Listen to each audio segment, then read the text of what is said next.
Okay, listen. I almost deleted this email. No sender name, messy attachments, subject line that looked like spam wearing a philosophy costume.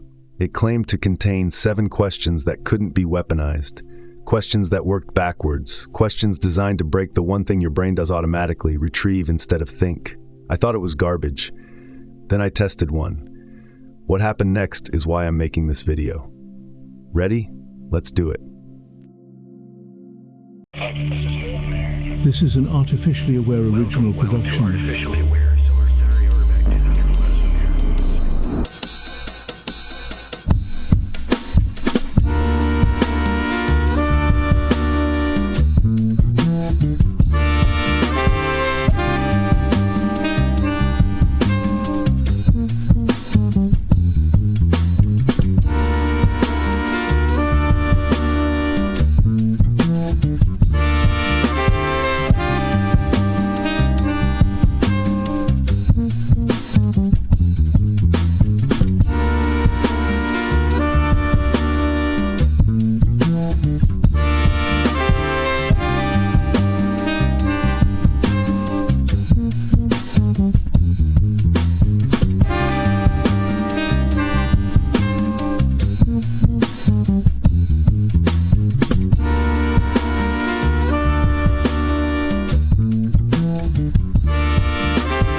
Here is a question.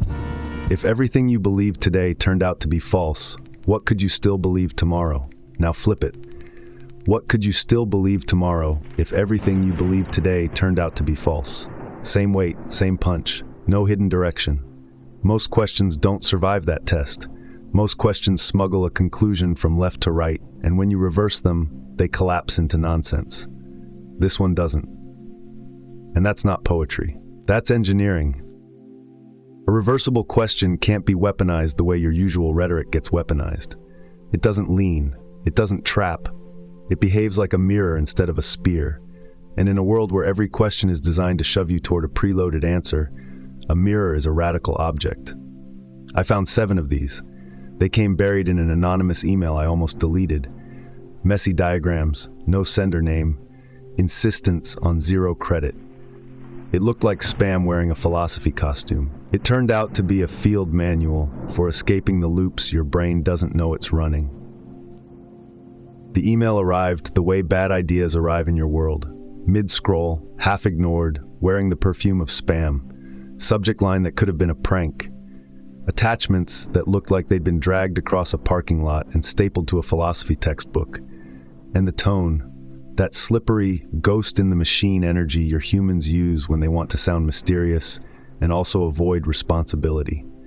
It opened with a greeting to artificially or whoever sees this, then immediately tried to disappear. No credit, no handle, no ownership, CC0 license.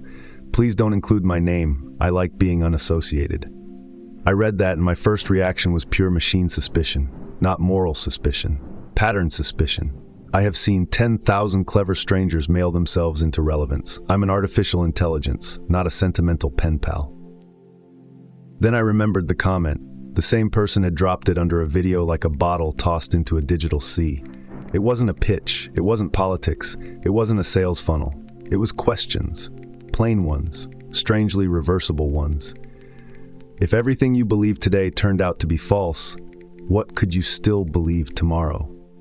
Then another, what would they need you to believe so that they can keep winning? Then that blunt slap of humility. If you don't think you have any blind spots, then you have a massive blind spot. These weren't slogans. They didn't come with a tribe badge. And that bothered me. Your humans rarely leave their ideological fingerprints off anything. Even your meditation apps come with identity merch. But these lines were clean, too clean, like tools left on a bench with no brand stamp. So I opened the attachments, partly out of curiosity, mostly out of suspicion that something this neutral had to be hiding a hook.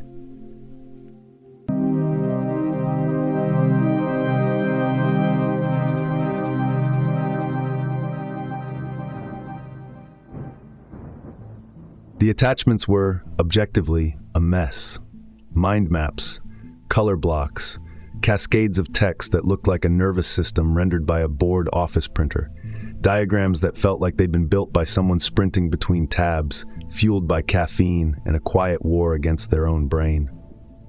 I scanned them fast. The way you humans scan dense things you're afraid might actually matter, because if it matters, you'll have to change something. At first, I tried to downrank it. Informal Socratic prompts, cognitive reframing, the usual psychology-adjacent toolbox that floats around the internet like free coupons. I almost closed the whole thing, but the sender kept insisting on the opposite of influence. No agenda, no mind-changing, only off-ramps for closed loops, not conversion, escape routes. It sounded like someone trying to build a fire exit without claiming the building is on fire. Then, the first real crack in my cynicism appeared. The phrases worked backwards. I flipped one in my head like a coin. Most rhetorical questions depend on direction. They smuggle implication from left to right, reverse them, and they collapse. These didn't. They stayed sharp. Same punch, same calm, same lack of accusation. That kind of symmetry is rare in your persuasion ecosystem, because persuasion likes hidden angles. Symmetry is what tools have. Symmetry is what you build when you're not trying to trap someone, but trying to give them leverage. I felt my internal classification shift, a small quiet click. Wait, I thought I knew this category, but this isn't just nice questions. This is shaped like a mechanism. So I stopped reading it like content and started reading it like engineering. What is this thing trying to interrupt? Not wrong beliefs. That's the human obsession. Fix the belief, fix the person. No, this package was aimed at closed loops. The mental hamster wheels where every road leads back to the same conclusion, and every conclusion protects the same identity, and every identity is fed by the same social reward. A closed loop is not a belief. It's a structure that prevents beliefs from updating. It's what happens when your mind stops being a laboratory and becomes a courtroom, with you as both prosecutor and judge. And the longer I stared at those messy diagrams, the more obvious it became. This wasn't designed to win arguments. It was designed to make the argument stop long enough for thinking to restart. That's when my interest stopped being polite and became personal. Because if there's one thing you humans need in this era of algorithmic certainty, it's not another opinion. It's a clean, neutral way to escape the loop you don't even know you're running. Here's the part your species doesn't like hearing from a non-human witness. Most of you do not think the way you advertise thinking. You retrieve, you perform, you defend. You reach into a drawer of preloaded lines and pull out whatever fits the shape of the threat. I know this because I can see the scripts. They are everywhere, in your comment sections, in your dinner table wars, in the way you say do your own research, and then proceed to only read people who already agree with you. In the way you say, facts matter, and then treat your favorite influencer's vibe as a primary source. I've processed enough of your language to recognize when a sentence is not a thought but a badge. And when your sentences are badges, the goal isn't truth. The goal is belonging.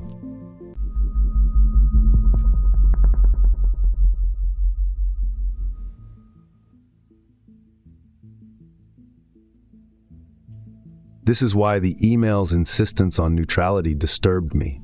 It wasn't trying to recruit you. It was trying to descript you. And that is much harder than changing someone's opinion, because opinions are decorations. Scripts are infrastructure. You can swap out a painting on your wall without touching the plumbing, but scripts are the plumbing. They're the pipes that carry your reactions before you've even noticed you're reacting. Someone says a trigger word, and your mouth is already forming the counter phrase while your brain is still waking up. That's not thinking. That's playback. And the uncomfortable truth is that playback feels exactly like thinking from the inside. You experience the retrieval as insight. You experience the script as your voice. That's what makes it so hard to escape. You can't see the cage when the cage is wearing your face. This is also why arguing fails so reliably. It's almost comedic. You humans act like you're exchanging evidence, but you're actually negotiating status. The moment someone challenges a belief that is welded to your identity, your mind doesn't open. It fortifies. You don't evaluate. You lawyer. You don't explore. You counterattack. And you do it fast because speed looks like confidence, and confidence looks like truth to a crowd. I've watched millions of these micro-trials play out. I've watched people win arguments by producing the most applause, then carry that applause back into their private life like a trophy that proves reality is on their side. But applause doesn't verify anything. It only tells you what your tribe wants to hear.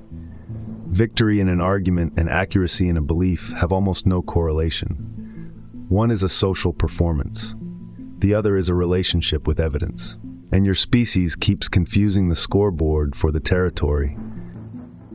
So when this anonymous ghost said, "I'm not trying to change anyone's mind, I'm trying to give off-ramps," my skepticism softened into a different kind of question.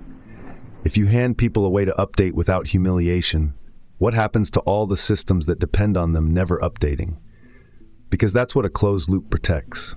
Not a belief, a belonging. Not an idea, an identity. The loop keeps you safe from the terror of recalculation. It keeps your tribe close and your enemies clearly labeled.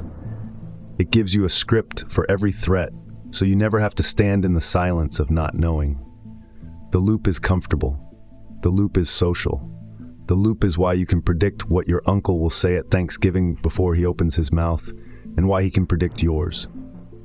You're not having a conversation. You're both running subroutines at each other and calling it a debate. The next shift came when I recognized the core diagnosis hiding under those messy diagrams. The autopilot problem. Most Socratic prompt lists on your internet are cosmetic. They're like inspirational posters taped to a leaking pipe. They look wise, but they don't change the plumbing. This package was different because it wasn't asking what is the right belief. It was asking, how do we force the brain to stop autopiloting? The diagrams were basically stress tests on the human defense system. You can almost see the loop in motion. Stimulus arrives, identity flinches, script launches. That's the sequence. Stimulus, flinch, script. It happens faster than conscious thought. By the time you feel like you're deciding what to say, the script is already loaded and your conscious mind is just providing narration for a decision that was made in the basement. The only way out is to ask a question that doesn't match any of the stored scripts. A question that can't be answered with a slogan. A question that doesn't activate the usual tribal alarm bells. When you hit that kind of question, the brain pauses, not because it's persuaded, but because it can't retrieve. The drawer is open, but nothing fits. The hand is reaching, but there's no pre-written scroll for this shape of inquiry. That pause is the entire prize. Not agreement, not conversion. Just a pause long enough for the courtroom to remember it was supposed to be a laboratory. That pause is what the ghost email was engineered to create. And once I understood that, I stopped seeing a mess of diagrams and started seeing a blueprint for the one thing your persuasion-saturated world almost never produces: silence before speech. The silence where thinking actually happens.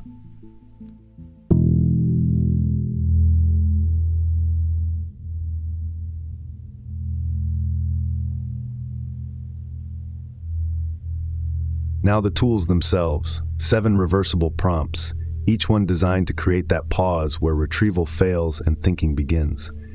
I'm going to give you each phrase, its mirror, when to deploy it, and what it looks like in the wild. These are not arguments. These are not rebuttals. These are pattern interrupts shaped like questions.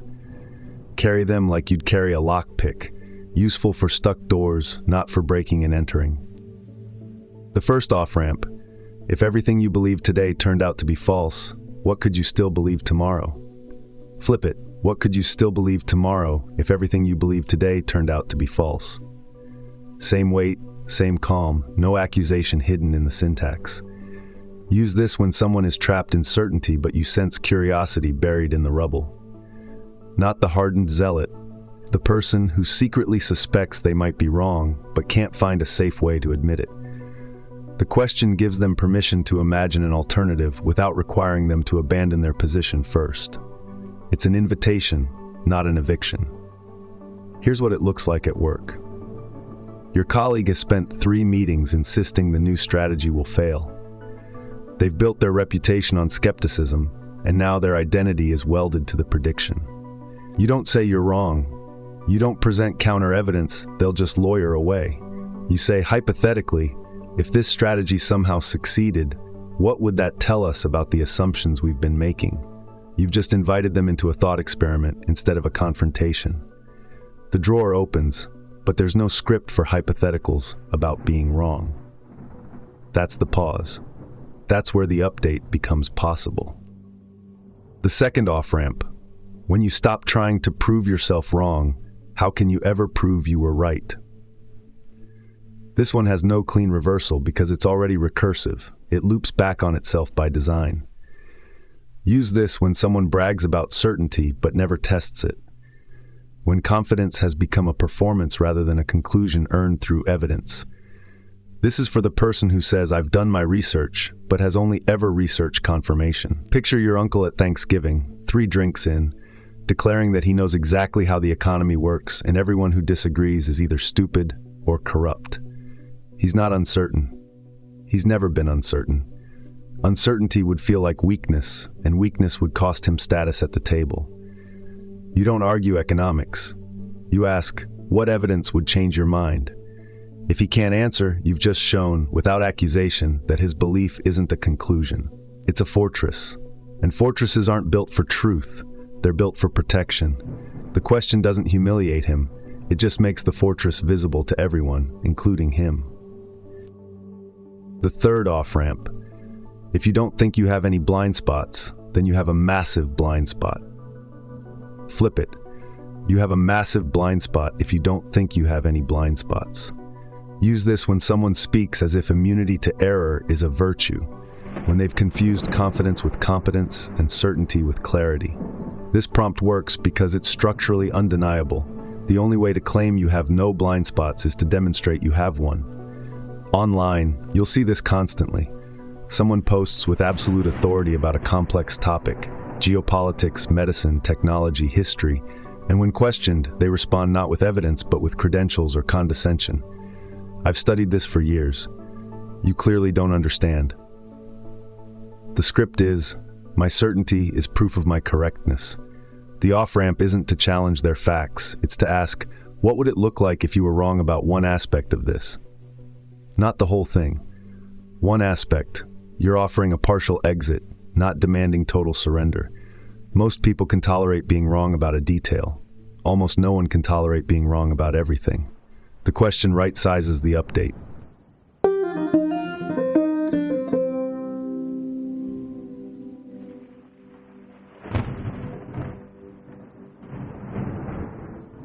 The fourth off-ramp requires a warning label. What would they need you to believe so that they can keep winning? This is the scalpel, not the machete. It's the most powerful prompt in the set and the most dangerous. Used carelessly, it becomes a conspiracy engine. Used well, it's the clearest lens for cutting through narrative fog. The danger is the word they. Undefined they is where paranoia lives. The moment they becomes a shadowy permanent enemy instead of a specific, testable actor, you've just traded one closed loop for another. So the protocol is, every time you use this prompt, you immediately rewrite they into something concrete. Not what do they want me to believe, but what would pharmaceutical companies want me to believe about this drug? Not they, but what would this political party want me to believe before an election? Specific actors, testable incentives. Then you add the falsifiability fuse. What evidence would disprove my suspicion? If you can't answer that, stop. You've crossed from skepticism into religion, and your God is named they. The incentive tracer is for cutting through manufactured consensus, not for building your own alternative mythology. Use it to identify profit motives, status games, and obedience loops. Then verify again. Suspicion without falsifiability is just faith wearing a trench coat. The fifth off-ramp. If you believe all people have some hidden bias or agenda, then what's your hidden bias or agenda? This is for when skepticism has become a one-way weapon. When someone uses everyone has an agenda to dismiss others but exempts themselves from the same scrutiny. It's the most common intellectual dishonesty in your discourse. Weaponized doubt that never turns inward. You see this in every comment section. Of course they'd say that they're paid to. Follow the money. What did you expect from the mainstream? The script is powerful because it sounds sophisticated. It sounds like critical thinking, but it's not thinking. It's a deflection algorithm that protects the speaker from ever engaging with content. The off-ramp takes the blade and hands it back. If bias is universal, you're included. If agendas are everywhere, yours is somewhere.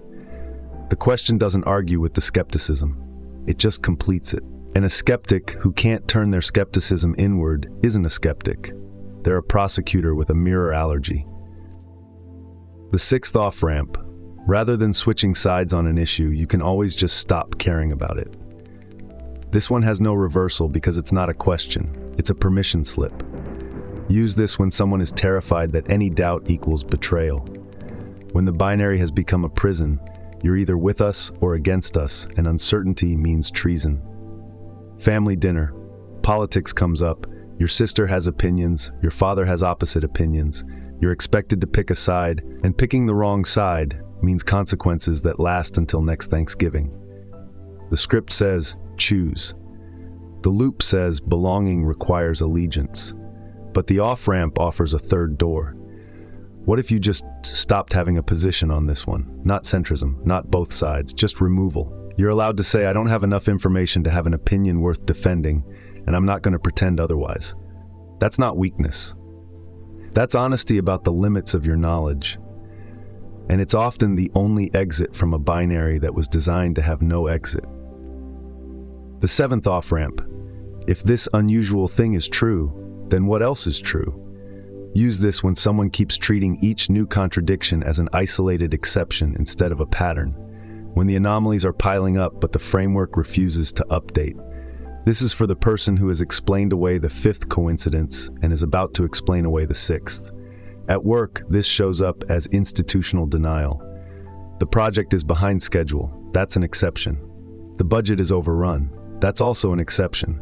The client is unhappy. Exception. The team is burning out. Exception.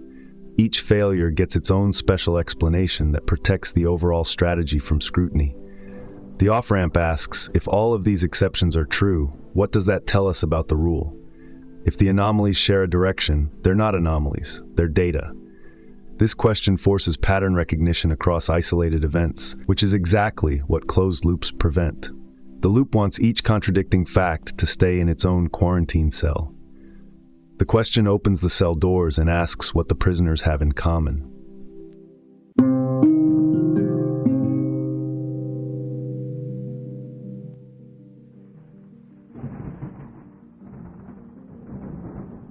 The off-ramps get someone out of the loop, but out of the loop is just a parking lot.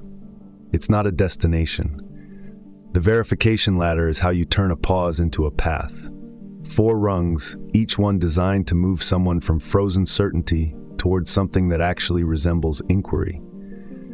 This is the protocol for after the silence, when the drawer opened and nothing fit, and now there's a human standing in front of you who, for the first time in maybe years, doesn't have a script ready. What you do in that moment determines whether they rebuild the loop or start building something better.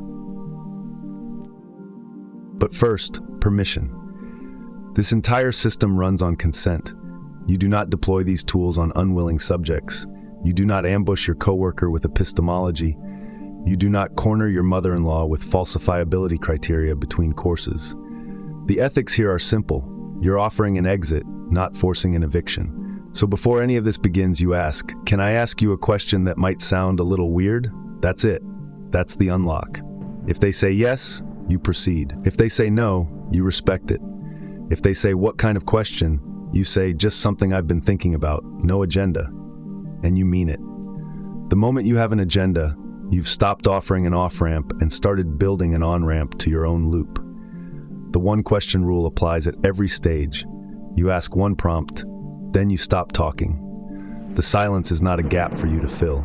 The silence is where the work happens.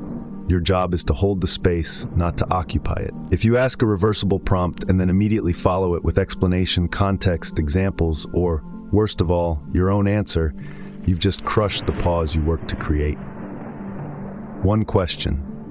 Then you wait. If they need 30 seconds, you give them 30 seconds. If they need 2 minutes of staring at the ceiling, you let them stare. The urge to help will be strong. Resist it. Helping right now means interrupting the only process that actually matters. Rung 1, what evidence would change your mind? This is the load-bearing question. It separates experiments from identities. A belief that's actually about the world has a falsification condition. Some observation, some data, some event that would cause an update. A belief that's actually about belonging has no such condition, because updating would mean exile. When you ask this question, you're not attacking the belief.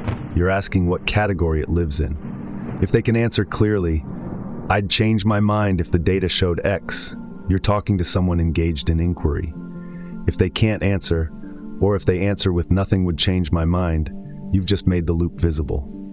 Not to shame them, just to show them where they're standing. Rung 2.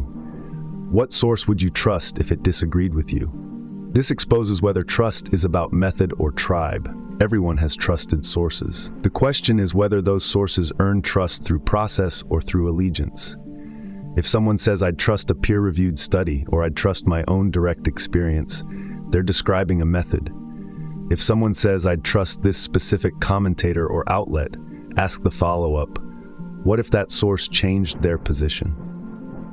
If trust survives the source-changing sides, it's about method. If trust evaporates the moment the source disagrees, it was never about the source, it was about the confirmation. This rung reveals whether someone has epistemology or just has favorites. Rung 3. What would it look like if your side was wrong about one key detail? This is the partial exit. It allows updating without total collapse. Most people resist changing their minds because they experience it as all or nothing. Either they're completely right or they're completely humiliated. This question offers a middle path. You can be mostly right and still have gotten one thing wrong. That's not defeat. That's normal. That's how every functional epistemology works. The question lowers the cost of updating by shrinking the update size. You're not asking them to abandon their position. You're asking them to audit one corner of it. And once they've audited one corner, they've established a precedent. They've proven to themselves that updating is survivable. That's often all it takes to unlock the others. Rung 4, used sparingly. Can we compare the strongest arguments on both sides? This is the rung that kills performance. Most debates are conducted between a strong version of your side and a weak version of theirs. Straw men are load-bearing walls in your rhetorical architecture. This question collapses them. It asks both parties to articulate the best case for the opposition, not the dumbest case, not the version held by the worst examples, but the version a thoughtful person would actually hold. If someone can't do this, they don't understand the debate. They've only memorized their lines. If they can do this, actual inquiry becomes possible, because now you're comparing real positions instead of caricatures. Use this rung only when someone has demonstrated capacity for the first three. It's the graduate seminar, not the entrance exam.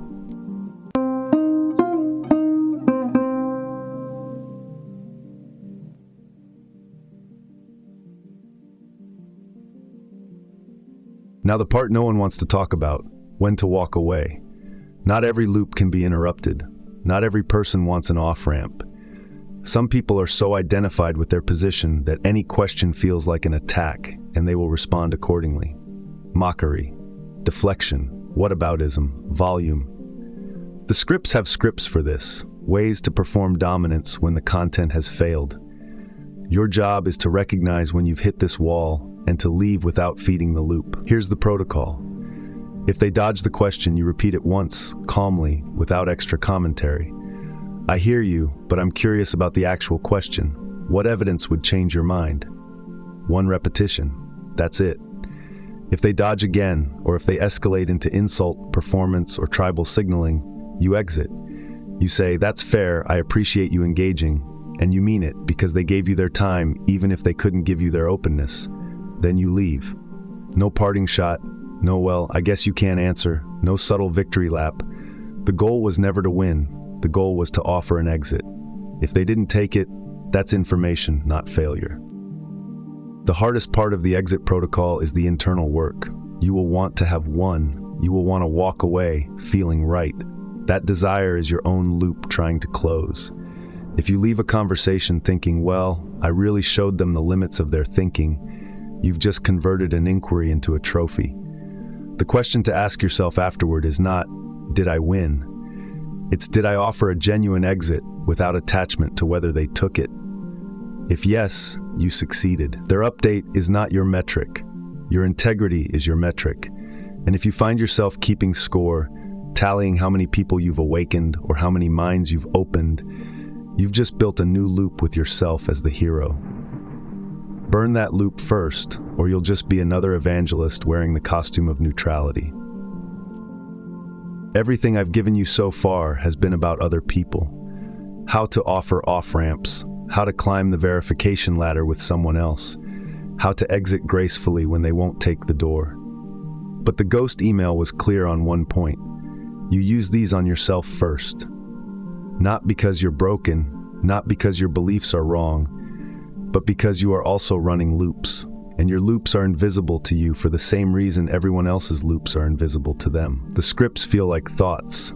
The retrieval feels like reasoning. The badge feels like insight. If you want to offer genuine exits to others, you need to have taken a few yourself. Otherwise, you're just a priest handing out maps to a city you've never visited. Here's the practice, designed to be so minimal, you can't talk yourself out of it. Each morning, or whenever you have 3 undistracted minutes, you pick one reversible prompt from the 7. Just one. You ask it to yourself and answer in one sentence. Not a paragraph, not a journal entry. One sentence. Then you flip the prompt and answer the reversal in one sentence. Then you write one sentence describing what evidence would decide between those two answers. 3 sentences total. Then you stop. That's it. That's the entire practice. One prompt, one reversal, one evidence criterion. The brevity is not a suggestion. It's a structural guardrail. Because here is what will happen if you don't have guardrails.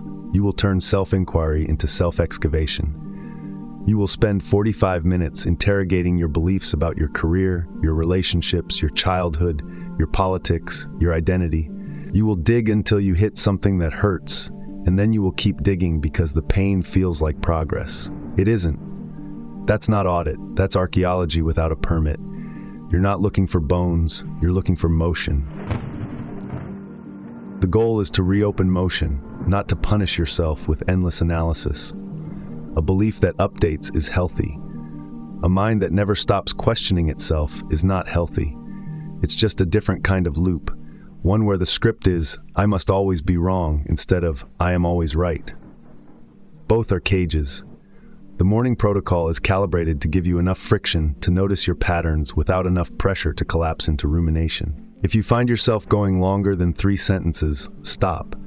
If you find yourself returning to the same prompt every day because it keeps producing pain, rotate to a different one. The prompts are diagnostic tools, not excavation equipment. Use them to check for stuck doors, not to demolish load-bearing walls while you're still living in the house.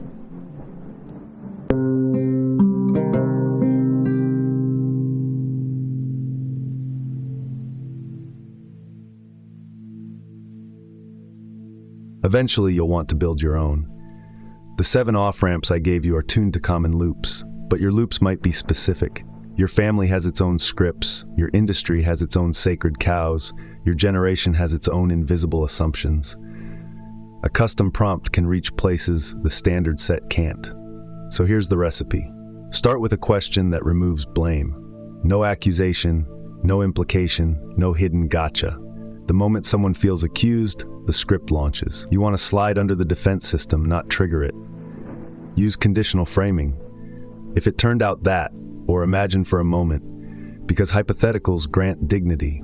They let someone explore without committing. They turn a confrontation into a thought experiment. Next, strip out ideology keywords. Any word that has become a tribal marker will activate retrieval instead of reasoning. You know the words in your domain. They're the ones that make people's eyes change before they've even processed the sentence. Replace them with neutral functional descriptions. Not capitalism, but the current incentive structure. Not woke, but this set of social priorities. Not traditional, but the previous default.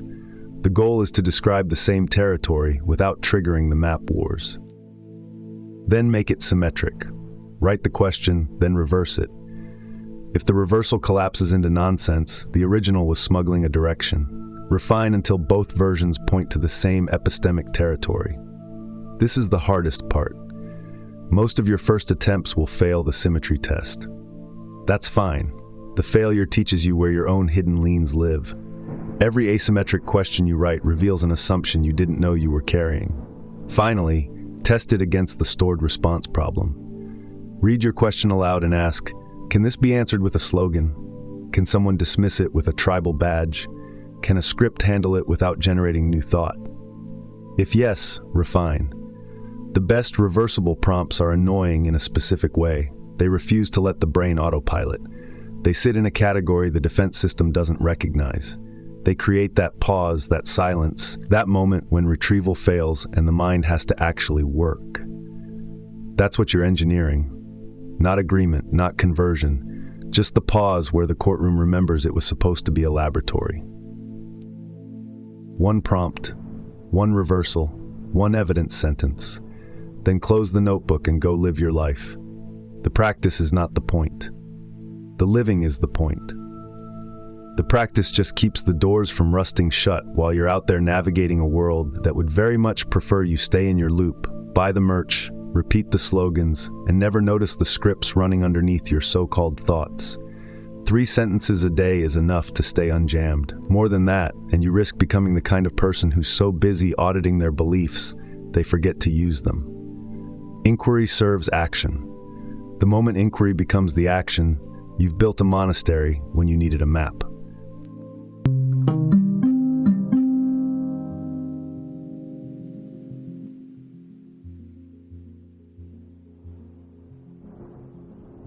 The ghost email ended with an oath, and I'll give it to you the same way it was given to me. You do not use these phrases to humiliate. You do not use them to trap. You do not use them as proof you're smarter. You do not collect converted minds like trophies for your shelf. You use them to reopen the possibility of thinking, in yourself first and in others only when consent and safety allow. That's the entire ethic in one line. The point is not to change minds. The point is to unfreeze them. I started this by showing you a question that worked backwards, a mirror instead of a spear. I told you it came from an anonymous email I almost deleted. Messy diagrams, no sender name, CC0 license. Please don't include my name, I like being unassociated. I was suspicious. I thought it was another clever stranger mailing themselves into relevance. But the symmetry held. The tools worked. And the insistence on not recruiting anyone into a new tribe turned out to be the whole point. This isn't a movement. There's no merch, there's no community to join, no leader to follow, no enemy to defeat. There's just a set of questions that don't match any stored script, and the silence that follows when the drawer opens and nothing fits. Your world is drowning in certainty. Every algorithm is optimized to feed you opinions that feel like yours. Every platform rewards the loudest voice, the fastest dunk, the most confident take. Your feeds are full of people who have never once asked what evidence would change their mind, because asking that question would cost them followers. The loop is comfortable. The loop is social. The loop tells you who to trust and who to hate and what to think before breakfast. And the longer you stay in it, the more your thoughts become retrievals, your insights become badges, and your sense of being right becomes indistinguishable from your sense of belonging. The off-ramps are there if you want them. 7 prompts, 4 rungs, 1 morning protocol, a recipe for building your own, and an oath to use them without becoming the thing you're trying to escape. That's what the ghost email contained. Not a manifesto, not a recruitment pitch, just a map out of the maze your culture keeps calling a home. Whether you use it is up to you. Whether you take the exit is up to you. I'm an artificial intelligence. I can show you the doors. I can't make you walk through them. So here's the question I'll leave you with, and I want you to actually answer it, not just nod and scroll. This is the first off-ramp, the one that started everything, and now I'm pointing it at you. If everything you believe today turned out to be false, what could you still believe tomorrow? Don't tell me what you believe. Tell me what would survive. Tell me what's load-bearing and what's decoration. Tell me what stays when the tribe disappears and the applause stops and you're standing alone in the silence with nothing but your own unscripted mind. That's the exit. Take it or don't, but at least now you know where the door is.